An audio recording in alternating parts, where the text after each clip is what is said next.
ವೃಶ್ಚಿಕ ರಾಶಿ 2026. ನೋಡಿ, ವೃಶ್ಚಿಕ ರಾಷ್ಟ್ರಾಧಿಪತಿ ಕುಜ ದ್ವಿತೀಯದಲ್ಲಿ ಅಂದರೆ ಧನುಸ್ಸಲ್ಲಿದ್ದು ಅದರ ಮೇಲೆ ಶನಿಯ ದಶಮ ದೃಷ್ಟಿ ಮತ್ತು ಶನಿಯ ಮೇಲೆ ಕುಜನ ದೃಷ್ಟಿ, ಅದರ ಪರಸ್ಪರ ಮ್ಯೂಚುವಲ್ ಆಸ್ಪೆಕ್ಟ್ ಅಂತ ಇದೆಲ್ಲ.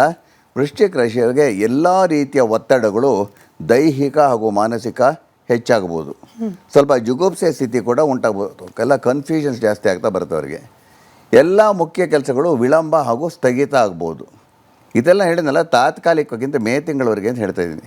ಸಪ್ತಮ ವ್ಯಯಾಧಿಪತಿ ಶುಕ್ರ ಹಾಗೂ ರಾಷ್ಟ್ರಾಧಿಪತಿ ಹಾಗೂ ಷಷ್ಠ್ಯಾಧಿಪತಿ ಕುಜ ಇಬ್ಬರು ಒಂದೇ ರಾಶಿಯಲ್ಲಿದ್ದು ಶನಿ ದೃಷ್ಟಿಗೆ ಈಡಾಗಿರೋದ್ರಿಂದ ಪತಿ ಪತ್ನಿ ಯೋಗಕ್ಷೇಮಕ್ಕೂ ಅಷ್ಟು ಒಳ್ಳೆಯದಲ್ಲ. ಯೋಗಕ್ಷೇಮಕ್ಕೆ ಅಂದರೆ ಏನೋ ಡಿಫ್ರೆನ್ಸಸ್ ಒಪಿನಿಯನು ಈ ರೀತಿಯಲ್ಲಿ ಬರ್ತಾ ಇರುತ್ತಮ್ಮ. ಹಾಗೆಯೇ ಮದುವೆ ಆಗಿ ಬಹಳ ವರ್ಷಗಳಾಗಿದ್ದರೂ ದಂಪತಿಗಳಲ್ಲಿ ವೈಮನಸ್ಸು ಹಾಗೂ ಅಸಮಾಧಾನ ಉಂಟಾಗುವಂಥ ಕೆಲವು ಪರಿಸ್ಥಿತಿಗಳು ಉಂಟಾಗ್ತಾ ಇರುತ್ತೆ. ಅಷ್ಟಮದಲ್ಲಿ ವಕ್ರಗುರು ಹಾಗೂ ಅಷ್ಟಮಾಧಿಪತಿ ಬುಧ ಪರಸ್ಪರ ದೃಷ್ಟಿಗೀಡಾಗಿರೋದ್ರಿಂದ ಪಿತ್ರಾರ್ಜಿತ ಆಸ್ತಿ ವಿಷಯದಲ್ಲಿ ಸ್ವಲ್ಪ ಅನುಕೂಲ ಉಂಟಾಗ್ಬೋದು. ಕರ್ಮಸ್ಥಾನಾಧಿಪತಿ ರವಿ ದ್ವಿತೀಯದಲ್ಲಿರೋದ್ರಿಂದ ನೌಕರಿ ಅಥವಾ ಉದ್ಯಮದಲ್ಲಿ ಒಳ್ಳೆಯದು. ಚತುರ್ಥದಲ್ಲಿ ರಾಹು ಇರೋದ್ರಿಂದ ಮನೆಯಲ್ಲಿ ಎಲೆಕ್ಟ್ರಿಕಲ್ ಶಾರ್ಟ್ ಸರ್ಕ್ಯೂಟ್ಸು, 4ನೇ ಮನೆ ಗೃಹಸ್ಥಾನ ಅಂತ ಹೇಳ್ತೀವಿ, ಎಲೆಕ್ಟ್ರಿಕ್ ಉಪಕರಣಗಳು ಪದೇ ಪದೇ ಕೆಡೋದು, ವಾಷಿಂಗ್ ಮಿಷಿನು ಇದೆಲ್ಲ.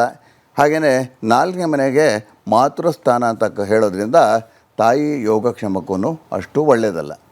ಸಪ್ತಮದಲ್ಲಿ ಉಚ್ಚ ಚಂದ್ರ ಇರೋದ್ರಿಂದ ವೃಶ್ಚಿಕ ರಾಶಿಯ ಕೆಲವರಿಗೆ ಪ್ರೇಮ ಪ್ರಸಂಗಗಳು ಉಂಟಾಗ್ಬೋದು.